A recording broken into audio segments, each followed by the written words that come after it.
सर्वांना जय भीम। आजच्या या विशेष पाठामध्ये तुमचं पुन्हा एकदा स्वागत करतो। मागच्या व्हिडिओमध्ये आपण बघितलं असेल तर बुद्ध धम्मामध्ये जे भवचक्र आहे किंवा त्या संपूर्ण ब्रह्मांडामध्ये वेगवेगळ्या प्रकारचे जे लोक आहेत किंवा मानवी वस्ती जी आहे ती कशी आपल्या कर्मामुळे आपणाकडे सुखाच्या आणि दुःखाची हिरवळ जी आहेत किंवा सुख दुःखाच्या ज्या लहरी आहेत ते कशा क्रिएट करतात याचं आपण संपूर्ण असं थोडक्यात आपण विश्लेषण बघितलेलं आहे। आजच्या या विशेष पाठामध्ये आपण बघणार आहोत ते बौद्ध संस्कृतीमध्ये किंवा बौद्ध संस्कार विधीमध्ये जी आशीर्वाद गाथा घेतली जाते त्या आशीर्वाद गाथेचा मानवी जीवनामध्ये किंवा आपण जर असं बघितलं तर असं पाली ग्रंथांमध्ये असं लिहिलेलं आहे की एखाद्या व्यक्तीचा आत्मविश्वास वाढवणे किंवा एखाद्या व्यक्तीला समजा तुम्ही एखाद्या व्यक्तीच्या घरी एक चांगला कार्यक्रम आहे आणि त्या कार्यक्रमासाठी तुम्ही गिफ्ट घेऊनच घेतलात नाही तर तुम्ही त्याला काय गिफ्ट देऊ शकता। आणि म्हणून त्या ग्रंथामध्ये असं लिहिलेलं आहे की एखाद्याला शब्दांच्या माध्यमातून एखाद्याचा आत्मविश्वास वाढवणे किंवा शब्दांच्या माध्यमातून त्याच्या जीवनाला एक नवी उभारी देणे किंवा त्याच्या जीवनामध्ये त्याच्या विचारामध्ये त्याच्या मनामध्ये एक नवचेतना निर्माण करणे याचं उत्तम असं उदाहरण बुद्धांनी त्यांच्या आशीर्वाद गाथेमध्ये दिलेलं आहे। आणि म्हणून ही आशीर्वाद गाथा ज्या आहे ज्या गाथा आहेत सर्व गाथा ज्या आहेत त्या पाली भाषेमध्ये आहेत आणि त्याचा आपण थोडक्यामध्ये जसं मला जसं जमतं आहे तसं मी तुमच्यापर्यंत त्याचा अर्थ किंवा त्याचा विशिष्ट त्या गाथेचा हेतू काय हे मी तुमच्यापर्यंत पोहोचवण्याचं काम करतो आहे। आणि म्हणून आजच्या या विशेष अशा भागामध्ये आपण बघणार आहोत आशीर्वाद गाथा। एखाद्या चांगल्या कार्यक्रमाच्या स्थळी किंवा एखाद्या आनंदाच्या क्षणी ही जी आशीर्वाद गाथा आहे ती बौद्ध धम्मामध्ये विविध कार्यक्रमांच्या माध्यमातून घेतली जाते। आणि म्हणून आपण या ठिकाणी पहिल्यांदा आशीर्वाद गाथा घेणार आहोत आणि त्यावरती मग चर्चा करणार आहोत। जसं मी तुम्हाला सांगतो तसे सर्वांनी हात जोडायचे, डोळे मिटायचे, मन एकाग्र करायचं आहे, आशीर्वाद गाथेमध्ये सहभाग घ्यायचा आहे। सब्बितियो विभजन्तु सर्वरोगा विनाशतु माते भवन्त्वरायु सुखी दीर्घायुको भव भवतु सर्वमङ्गलं रक्षन्तु सर्वदेवता सर्वबुद्धानुभावेन सदा सोति भवन्तु ते भवतु सर्वमङ्गलं रक्षन्तु सर्वदेवता सर्वधम्मानुभावेन सदा सोति भवन्तु ते भवतु सर्वमङ्गलं रक्षन्तु सर्वदेवता सर्वसङ्घानुभावेन सदा सोति भवन्तु ते इचितं पतितं तुयं क्षिप्रमेव समिज्जतु सर्वे पूरयन्तु चित्तसङ्कल्पा चन्दोपणारसोयता आयु आरोग्य संपत्ति सर्वसंपत्तिमेव च ततो निब्बाण संपत्ति इमिनाते समिज्जतु। साधु साधु साधु। ही गाथा जर आपण बघितली तर बौद्ध संस्कृतीमध्ये बौद्ध धार्मिक विधींमध्ये याचं विशेष असं महत्त्व आहे।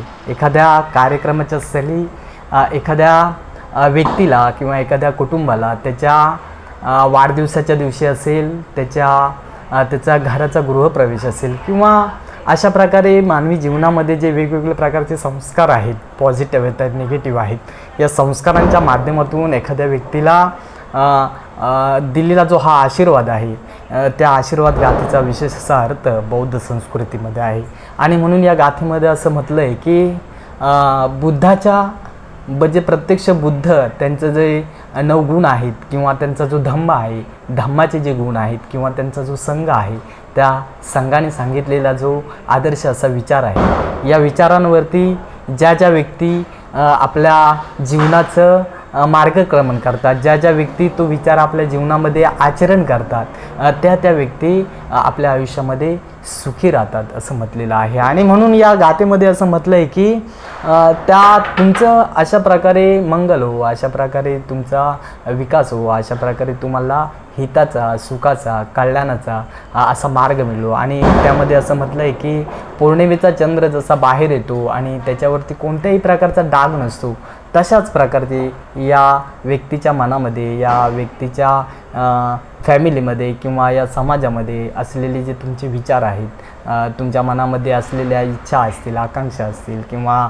तुमचे जे संकल्प आहेत ते तशा प्रकारे पूर्ण हो असं या गाथेमध्ये सांगितलेलं आहे. आणि म्हणून अशा प्रकारचा जो आशीर्वाद आहे तो आपण लोकांना प्रत्यक्ष द्यायचं काम करत असतो किंवा अशा शब्दांच्या माध्यमातून आपण लोकांचा जो आत्मविश्वास आहे तो वाढवण्याचं काम करत असतो. आणि म्हणून ही आशीर्वाद गाथा जी आहे ती बौद्ध संस्कृतीमध्ये विशेष असं स्थान पटकवण्याचं काम करत असते. आणि म्हणून एखाद्या कार्यक्रमाच्या स्थळी आपण ही जी आशीर्वाद गाथा आहे त्या आशीर्वाद गाथेचा उत्तम असा अर्थ लोकांपर्यंत पोचवायचं काम करत असतो. आणि म्हणून प्रत्येक व्यक्तीच्या जीवनातले, प्रत्येक व्यक्तीच्या आयुष्यातले असणारे जे विचार आहेत त्या विचारांना चांगल्या मुद्द्यावरती घेऊन जाण्यासाठी, त्यांचा आत्मविश्वास वाढवण्यासाठी, त्यांच्यामध्ये त्यांच्या मनामधले असलेले जे उत्तम असे जे संकल्प आहेत ते अजून पूर्ण यासाठी त्यांना दिलेलं जे शाब्दिक बल आहे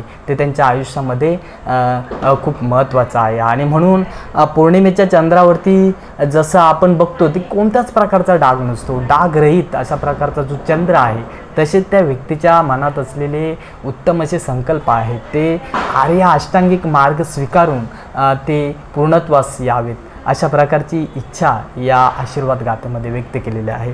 आणि म्हणून या आशीर्वाद गाथा जी आहे ती बौद्ध संस्कृतीचा एक विशेष असा भाग आहे. बौद्ध संस्कृतीमध्ये असलेल्या कार्यक्रमांना किंवा बौद्ध संस्कृतीमध्ये असलेले जे संस्कार आहेत त्या संस्कारांना उत्तमरित्या आकार द्यायचं काम किंवा त्या व्यक्तींना आत्मविश्वास वाढवण्याचं काम या आशीर्वाद गाथा करत असते. आणि म्हणून या आशीर्वाद गाथेने आपण एखाद्या कार्यक्रमामध्ये अशा व्यक्तींचं, अशा फॅमिलींचं किंवा अशा समाजाचा आपण आत्मविश्वास वाढवायचं काम करत असतो. आणि म्हणून प्रत्येक व्यक्तीला त्यांच्या आयुष्यामध्ये हिताचा, सुखाचा, कल्याणाचा सन्मार्ग मिळो, त्यांच्या इच्छा आहेत, संकल्प आहेत ते पूर्ण होत, त्यांना सत्पुरुषांच्या सोबतीने म्हणजे समाजामध्ये असलेले ज्या चांगल्या व्यक्ती आहेत त्यांच्या मदतीने, त्याला पाली भाषेमध्ये देव असं म्हटलेलं आहे. म्हणून अशा देव व्यक्तींच्या, पूजनीय व्यक्तींच्या सोबत राहून त्यांचं भलं हो, त्यांचं कल्याण हो, किंवा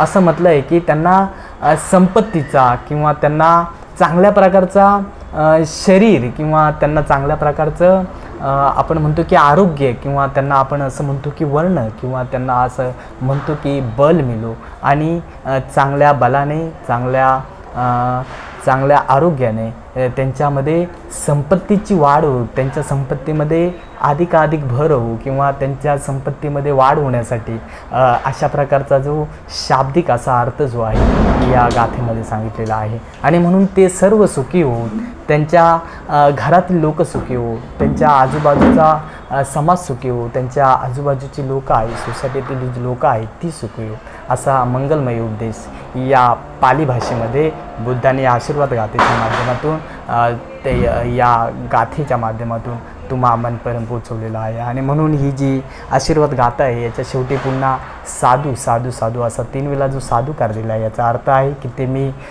स्वीकारतोय, ते मी जाणण्याचा प्रयत्न करतो आणि जे मी समजलं आहे, जे मी जाणलं आहे, जे मी ऐकलं आहे ते मी इतरांना सांगण्याचा प्रयत्न करतो आहे. आणि म्हणून अशा प्रकारे 3 वेळा साधूकार देऊन या आशीर्वाद गाथेची आपण सांगता करत असतो. आणि म्हणून प्रत्येकाने जी ही आशीर्वाद गाथा आहे त्याचा हा छोटासा जो अर्थ आहे तो आपण समजून घेतला पाहिजे.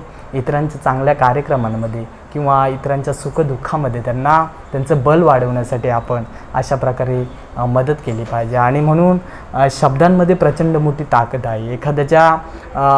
एखाद्याच्या खांद्यावरती जर आपण हात ठेवला तर त्याला सुखाची निर्मिती होते. एखाद्याला जर का आपण वाईट शब्द वापरले किंवा एखाद्याला आपण तरकड बोललो तर त्याच्या आयुष्यामध्ये त्याचा आत्मविश्वास आहे तो कमी होतो. आणि म्हणून शब्दांमध्ये असलेली जी ही प्रखरता आहे, शब्दांमध्ये असलेली जी ताकद आहे, ती माणसाला आयुष्याच्या चांगल्या मार्गाकडे किंवा आयुष्याचा बुद्धाने सांगितलेला जो निर्वाणाचा मार्ग आहे त्याला सर्व सुखाचा असा मार्ग म्हणतात.